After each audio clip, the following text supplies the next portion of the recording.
Judul yang kita angkat kali ini adalah logika nalar antara sesat dan tidak sesat. Semua orang yang berkepercayaan pasti meyakini kepercayaannya, betul ya? Dan pasti merasa benar. Semua yang berkeyakinan pasti membenarkan keyakinannya, betul ya? Nggak mungkin orang berkeyakinan tapi mengingkari keyakinannya dan juga kepercayaan. Tetapi masing-masing orang ini punya keyakinan dan kepercayaan. Tetapi keyakinan dan kepercayaannya itu belum tentu benar. Nah, ini masalahnya.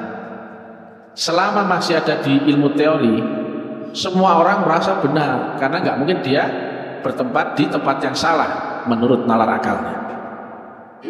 Nggak mungkin orang kemudian mencari yang salah. Semua orang pasti menuju mana yang dianggapnya benar, baik, benar, dan tidak sesat. Nah, dalam hal ini kami akan sampaikan logika nalar antara sesat dan tidak sesat. Karena kalau ngomongin benar, semua orang merasa benar. Kalau ngomongin baik, semua pasti merasa baik. Kalau ngomongin Islam, semua merasa Islam. Kalau ngomongin iman, semua pasti merasa. Nah, ini masalahnya. Ini ada gambar ya, gambar peraga. Nah, ini dia ya. Tujuan kita adalah hitam bulat ini. Ini ada A, ini ada B, ini C, ini D. Sesat, anggap aja begini ya, kita dalam pendakian atau menuju ke satu tujuan alamat. Jadi kan kita analogkan dengan dalil akal kenyataan yang bisa mengarahkan nalar kita. Nah, di gambar ini, jika tujuannya adalah ini, lambang infinity, C, sesat nggak C? Sesat. D, sesat nggak ini? Sesat. Nah, sedangkan di ini ada dua fase antara A dan B. Ini A sudah di jalan yang benar, betul ya? Tapi belum sampai. Dan B ini beneran telah sampai, betul ya? Nah, karena ngomongin pendapat, nggak pernah orang itu menyalahkan pendapatnya. Nggak mungkin orang menyalahkan keyakinannya sendiri, kebenaran diri. Ini akan debat terus, nggak akan ada habisnya.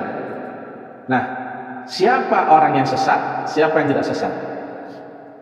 Orang yang sesat berarti apa? Orang yang tidak ketemu tujuan, betul ya? Orang yang bingung akan tujuan, betul ya? Dia ada di jalan yang salah, betul gak? Dia tidak ketemu keyakinan akan menuju arah yang benar, betul gak? Dia tidak ketemu jalan, cara, dan syarat rukun yang membuat dia menuju arah tujuan yang benar, betul ya? Orang yang tidak sesat berarti dia tahu akan alamat yang benar. Makanya ketika ada orang yang telah tahu ini, ya, ketika ketemu sama pendaki yang lain misalkan ya, lewat sini loh, ayo lewat sini.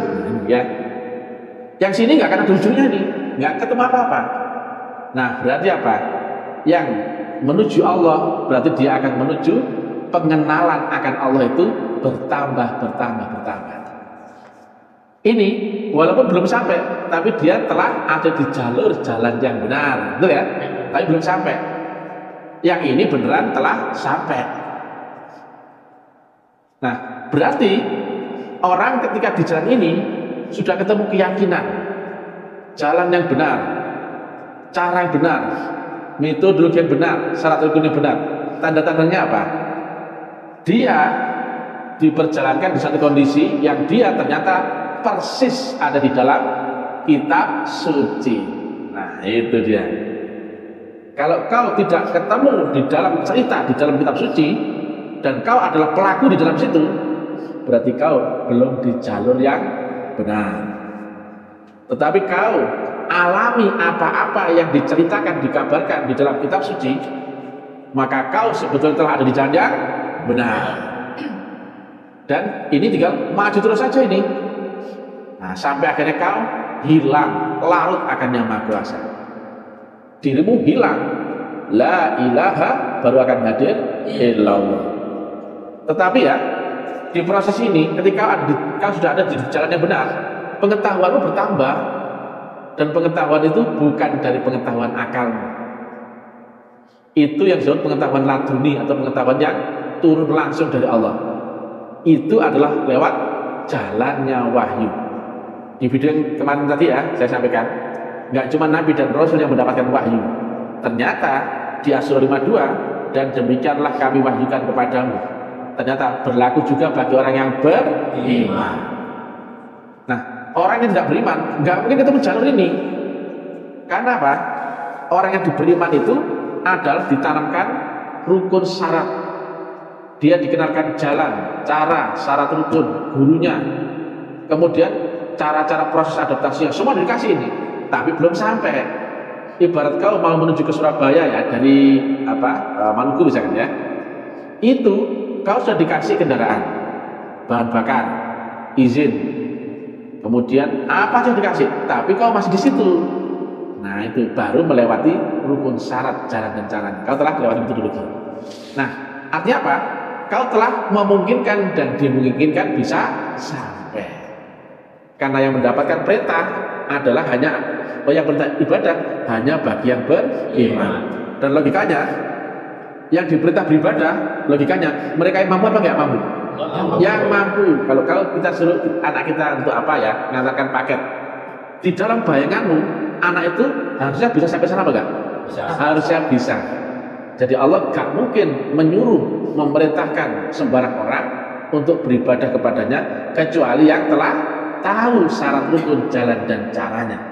Artinya harusnya orang itu bisa sampai. Betul ya? Berarti orang-orang beriman itu adalah yang telah dicukupkan rukun syaratnya, tahu jalan dan caranya, dan dia tahu adaptasi, berproses lewat jalan itu. Setelah ketemu wabtaghu ilahil wasilah, lanjutannya adalah wajahidu fi sabilihi la'allakum tuflihun. Setelah ketemu jalan wasilah untuk mendekatkan diri ke hadirat Allah, maka lanjutannya adalah berjuanglah sungguh-sungguh mati-matian di jalan itu. Baru kemudian janji Allah kemenangan yang nyatalah untukmu. Jadi kalau kau masih bingung, berarti kau masih sesat, betul gak? Betul. Tapi kalau kau ketemu apa aja jelas, terang benderang, gurunya jelas, ayatnya jelas, literasinya jelas, prosesnya jelas, nalahnya jelas, semua jelas. Alif lam mim, dzalikal kitabu la raiba fihi hudal lil muttaqin. Berarti ibarat kau melangkah, bukan seperti orang buta masih mencari jalan, betul gak? Betul. Tapi kau dalam keadaan yakin, dan proses yang kau alami adalah persis seperti yang disampaikan di dalam kitab suci, tidak keluar sedikit pun. Jika di situ Nabi Muhammad melewati bayat, kau pun akan dibayat.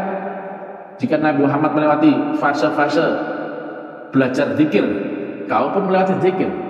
Jika Nabi melewati suluk yang beliau dikuakil, kau pun melewati suluk.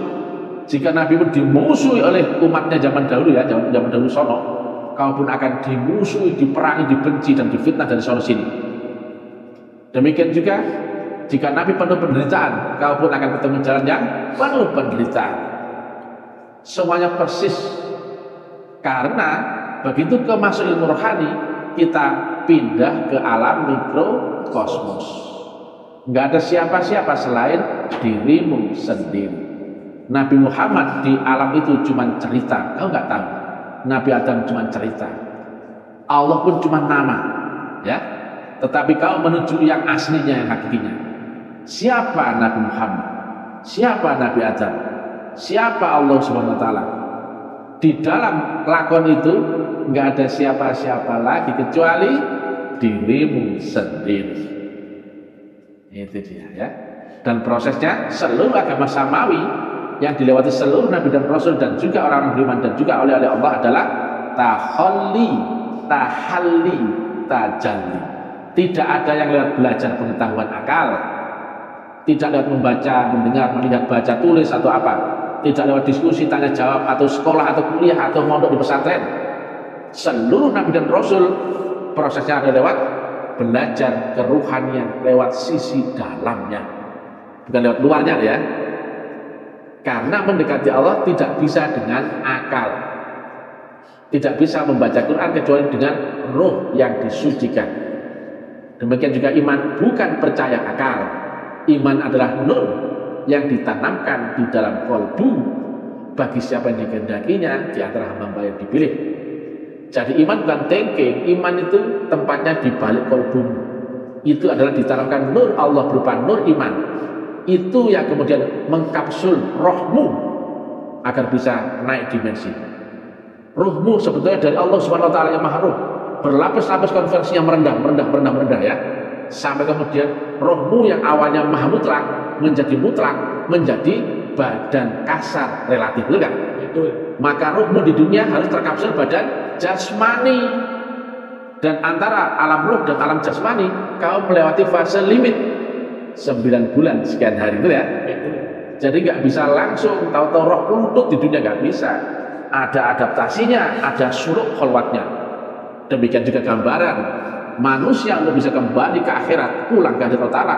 Manusia pun harus dipersiapkan dulu, dikapsul juga ya, agar tidak, kalau misalkan bahasa antariksa itu kalau melewati batas langit tanpa maksud pasti terbakar lewat gesekan batas ambang ya. Demikian juga manusia dari dimensi dunia untuk bisa kembali masuk akhirat harus terkapsul. Maka manusia yang dari akhirat ke dunia harus melewati baiat dan masa suluk. Yang itu keduanya ada di alam sebelumnya, dalam kandungan itu ya. Nah, demikian juga manusia dari dunia untuk kembali masuk ke akhirat harus juga baiat dan juga suluk. Betul ya? Betul. Nah, orang yang tidak dibaiat nggak mungkin bisa menembus batas langit dan bumi. Surat apa itu? Ar-Rahman 33 ya. Kecuali beserta dengan kekuatan Tuhan. Nah, inilah ya jalan kerohanian, proses kerohanian yang jika orang tidak ketemu jalan saat di dunia, maka mereka pasti akan sesat di ujung penghujung akhir hidup di dunia.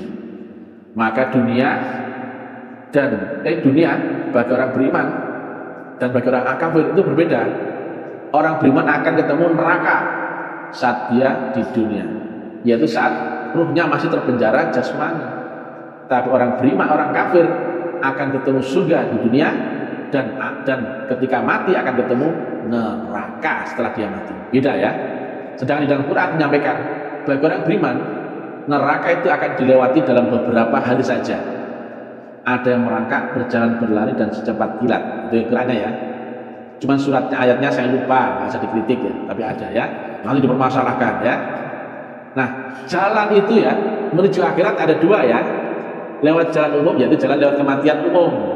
Dan jalan yang kedua adalah jalan singkat, jalan lurus, jalan tol, jalan memotong, jalan cepat. Yang disebut Nabi sebagai apa? Siratal mustaqim. Harfiahnya artinya adalah jalan lurus, jalan cepat. Jadi aku juga bukan gini, langsung set.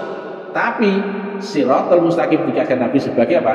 Jembatan yang terbuat dari rambut dibelah 7 kias. Itu nyebrang. Jadi manusia nggak lewat kematian jasmaninya dulu, nggak perlu nunggu mati baru ketemu akhirat. Itu orang umum. Tapi orang yang khusus adalah lewat jalan nyebrang dari dunia nyebrang ke akhirat. Nah itu dia. Yang itu yang jarang ada yang ngerti sekarang. Itulah jalan wasilah, jalan yang ada di balik guru wali yang mursyida, yang dulunya ada di baliknya Rasulullah, dulunya ada di baliknya guru Roh Kudus, guru Buddha, guru Atman.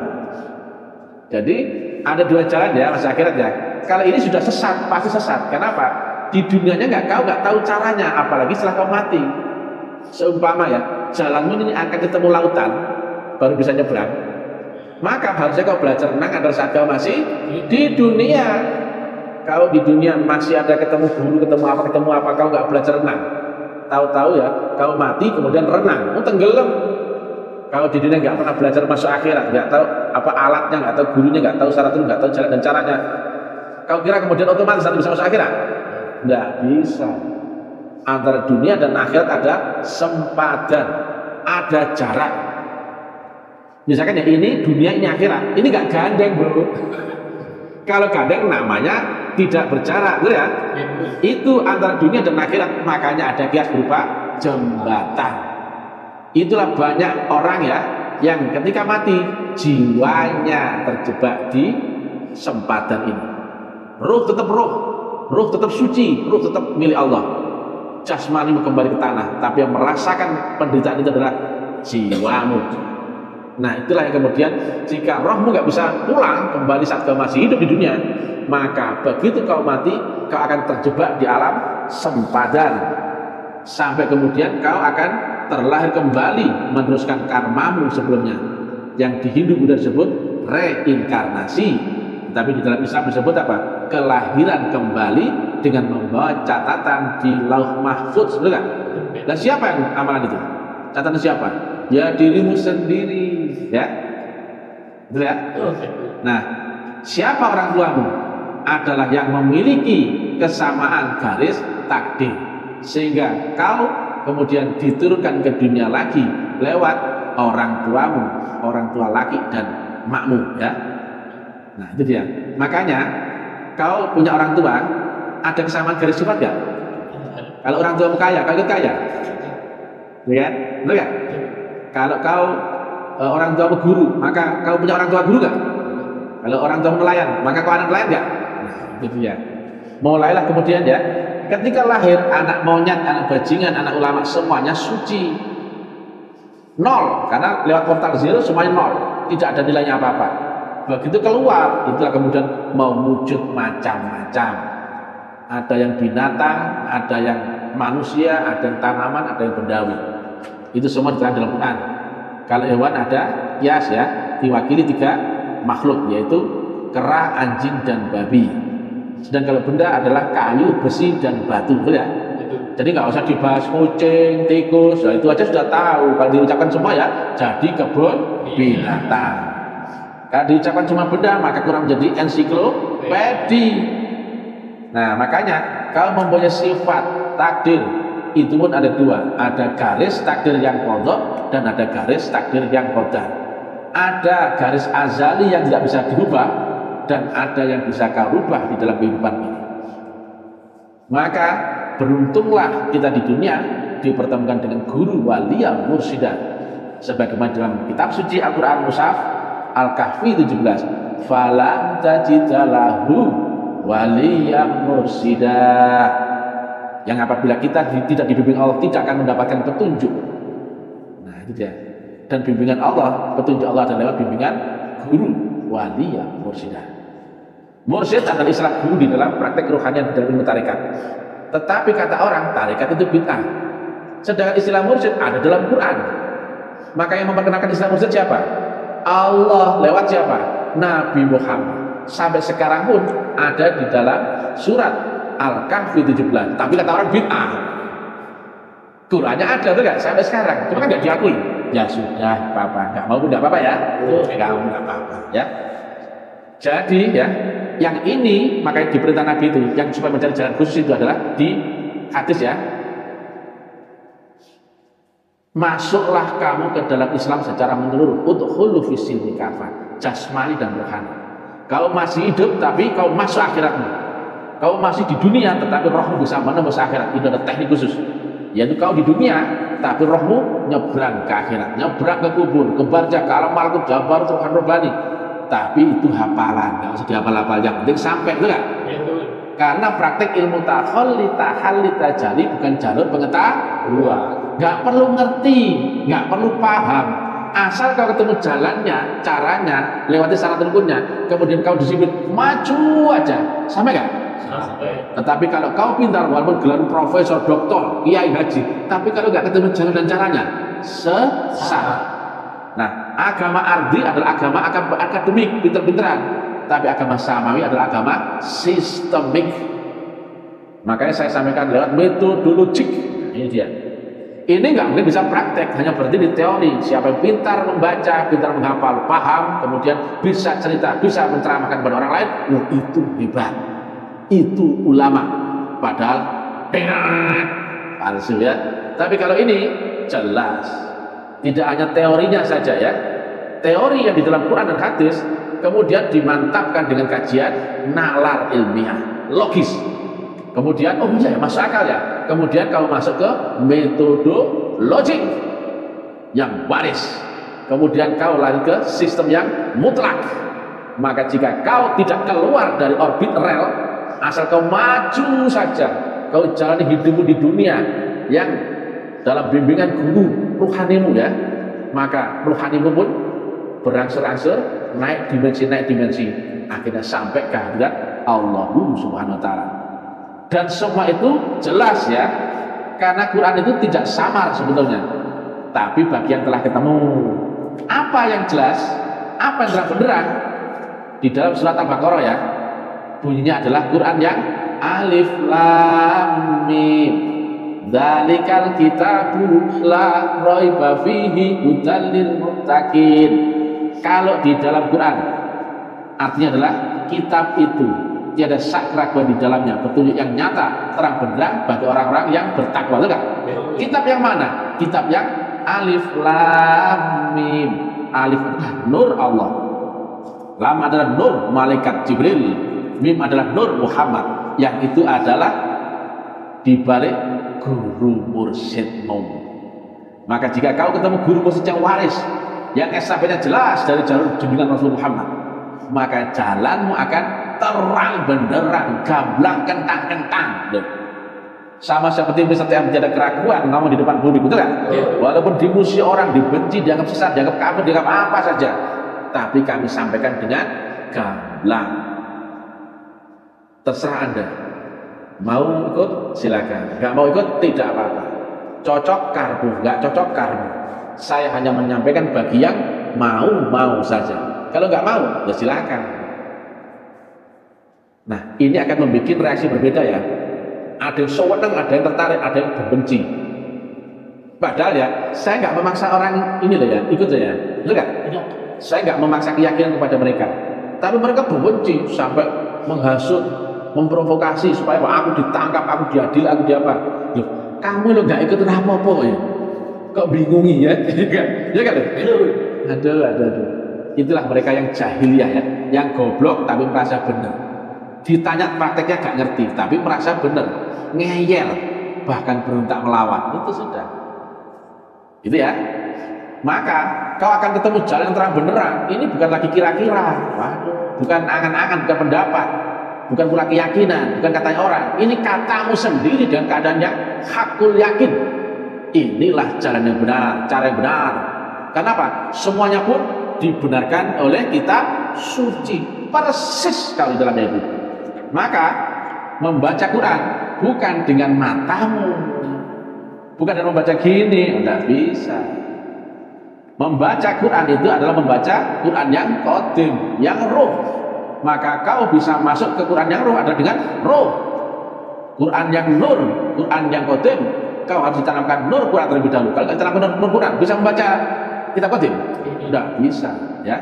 Yang bisa membaca gelombang nur harus punya aplikasi pembaca nur juga. Jika kau nggak punya alat membaca gelombang cahaya, maka kau nggak akan bisa berinteraksi apapun di alam akhirat. Kenapa? Tidak terdefinisi, tidak tergambar, tidak terbatas. Tetapi kalau kau punya alat yang sama, sinergi, maka yang dulu di dunia akalmu dibandingkan dengan dunia, maka rohmu dibandingkan akhirat sama dengan 100% konkret. Maka akhirat jadi apa? Kenyataan. Sama-sama Nabi. Begitu kau mati, kalau kau tahu ilmu ini ya, kau akan ketemu kenyataan, betul nggak? Apa itu kenyataan? Sama persis dengan kenyataan dunia. Tetapi kata Nabi, kenyataan itu lebih tinggi daripada kenyataan dunia. Dan dunia yang selama ini kau anggap nyata menjadi sebatas mimpi atau fata morgana. Berarti kubur berupa apa nanti? Rasanya kenyataan. Bahasa berupa apa? Kenyataan. Surga neraka berupa apa? Kenyataan. Maka betul kata Nabi, tidak akan kau dapatkan surga di akhirat sebelum kau dapatkan surga di. Maka kau dapatkan surga berupa apa? Kenyataan. Kau alami gak itu? Alami. Maka betul gak seorang Nabi Muhammad menceritakan kubur, barzakh, bahkan surga neraka saat beliau masih hidup? Kalau ada orang mati kemudian masuk ke sono, enggak mungkin bisa cerita, betul ya? Tetapi kalau ada orang hidup tetapi rohnya menembus lapisan-lapisan langit akhirat, maka dia bisa cerita sebatas ciri-ciri tanda-tanda kiasnya saja. Itu zaman dulu. Tapi zaman sekarang semuanya ilmiah, semuanya masuk akal. Tinggal akal nalar kuat apa enggak menerima urat-uratnya taklim marifat, betul ya? Bisa dipahami? Bisa. Masuk akal?